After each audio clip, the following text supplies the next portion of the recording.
ఎక్కువసేపు మాట్లాడను, ఎందుకంటే కరోనా వచ్చిపోయిన తర్వాత, పాండమిక్ తర్వాత ప్రజల్లో కరోనా ఎఫెక్ట్ ఏమో తెలియదు కానీ అటెన్షన్ స్పాన్ అంటారు, అంటే ఏకాగ్రత బాగా దెబ్బతినిపోయింది. 2 నిమిషాల కన్నా ఒక 1.5 మినిట్ కన్నా ఒక వీడియో పంపిస్తే కూడా చూసే పరిస్థితి లేని రోజులు ఇవి. ఏదన్నా మీటింగ్ అంటే కూడా నాకేం ఉపయోగము అని పర్సనల్గా చూసుకునే రోజులు ఇవి. ఇక్కడ రాయలసీమ విద్యావంతుల వేదికకు శ్రీ అరుణ్ గారు మా అన్న లీడర్గా ఉండి, తమ్ముడు నువ్వు రావాలరా అని పిలిచినప్పుడు రాయలసీమ గురించి రిప్రజెంట్ చేయడానికి నాకు చాలా సంతోషమైంది. రాయలసీమను అంతకుముందు నార్త్ ఆంధ్రతో కలిపి మాట్లాడేవాళ్ళు, కానీ నార్త్ ఆంధ్ర నేను పర్సనల్గా విజిట్ చేశాను. మనకన్నా 100 టైమ్స్ బాగుంది. సర్కార్ ప్రాంతము 1000 రెట్లు బాగుంటుంది. రాయలసీమ వెనుకబడితనం గురించి మాట్లాడడానికి ఎవరు ముందుకు రావట్లేదు. అంటే బలమైన రాజకీయ నాయకులు, వాళ్ళల్లో తీవ్రమైన కమిట్మెంట్ అవసరము. ఇప్పుడు రామ్మోహన్ నాయుడు గారు ఎలా భోగాపురం ఎయిర్పోర్ట్ ఈరోజు విమానంలో దిగింటారు, ఏ రకంగా అయితే ఇంటర్నేషనల్ ఎయిర్పోర్ట్ ఏర్పరిచినారో అక్కడి వాళ్ళు నాయకులు కలిసి, అంటే 2 అప్రోచెస్ ఉంటాయి. ఒకటి top down approach, 2 step up approach.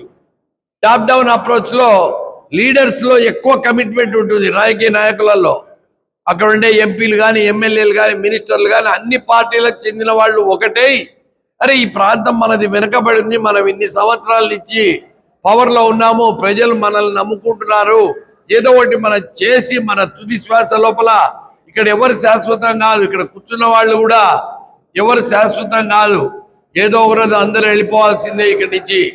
ఎవరి స్టేషన్ వస్తే వాళ్ళు దిగిపోవాలా, బస్సు కానీ ట్రైన్ కానీ. కాబట్టి ఆ లోపల మనం ఎంతో కొంత చేయాలని 78 ఏళ్ళ మా అన్న అరుణ్ గారు పోరాటము, ఇంకా దశరథ రామరెడ్డి గారిది, ఇంకా కొంతమంది పేర్లు పదే వింటుంటాను నేను. ఇలాంటి పరిస్థితులలో ఈ రాయలసీమ గురించి చర్చ సమైక్యాంధ్ర అప్పుడు వచ్చింది. తెలంగాణకు కలుపుదామని ప్రయత్నించారు మన వాళ్ళు, కానీ అప్పుడు కుదరలేదు. రాయలసీమ ఎప్పటి నుంచో నెగ్లిజెన్స్ గురవుతున్నది. ఇక్కడ రాజకీయ నాయకుల్లో కమిట్మెంట్ లేదని 100% చెప్పొచ్చు. ఇంకా టాప్ స్టెప్ అప్ అప్రోచ్ అంటే ప్రజల నుంచి రావాలా ఉద్యమం అనేది, ప్రజల నుంచి రావాలా ఆ చైతన్యం అనేది, ఆ అవేర్నెస్ అనేది. కాబట్టి ప్రజలను ఏకీకృతం చేయాలి, ఒక చోటికి తీసుకురావాలంటే చాలా కష్టమైపోయింది. ప్రజలను కలపడం అనేది ముఖ్యంగా ఈ డిజిటల్ యుగంలో, ఎలక్ట్రానిక్ యుగంలో, ఈ సోషల్ మీడియా వచ్చిన తర్వాత ప్రతిదీ సోషల్ మీడియా ద్వారానే జరగాలి. ఏదైనా మంచి కానీ చెడు కానీ సోషల్ మీడియాలోకి ఎంటర్ కావాలి. రాయలసీమ అనేది ఎవ్రీడే పోస్టులు ఉండాలి. ఆ నిష్ణాతులైన, ఆ జ్ఞానవంతులైన, ఆ ఎలక్ట్రానిక్ పరికరాల మీద ఐడియా ఉండి ఆ డిజిటల్ మెసేజెస్ పంపించగలిగిన వాళ్ళని కానీ పట్టుకొని మనం రాయలసీమను సోషల్ మీడియాలోకి ఉధృతంగా తీసుకురాగలిగితే అది ట్విట్టర్లో అయితే మోడీ కూడా చూస్తాడు. అంటే ఇక్కడి నుంచి సెంటర్ వరకు, ఎందుకంటే ప్రజలు ఒక చోట ఏకీకృతమై జెండాలు పట్టుకొని వచ్చి ఏదన్నా కష్టపడి ఆ యుద్ధంలో పాల్గొనడం కానీ, లేకపోతే ఆ మూమెంట్లో పాల్గొనే పరిస్థితి లేదు ఇప్పుడు. అది కళ్ళాలకు తెలిసిపోతున్నది. ఈ రోజే మీటింగ్ 10 గంటలకంటే 12 గంటలకు కానీ మనం స్టార్ట్ కాలేకపోయినాము. అంత ఇబ్బంది ఉంది ఇప్పుడు ప్రజలను ఒక చోట చేర్చడం అనేది.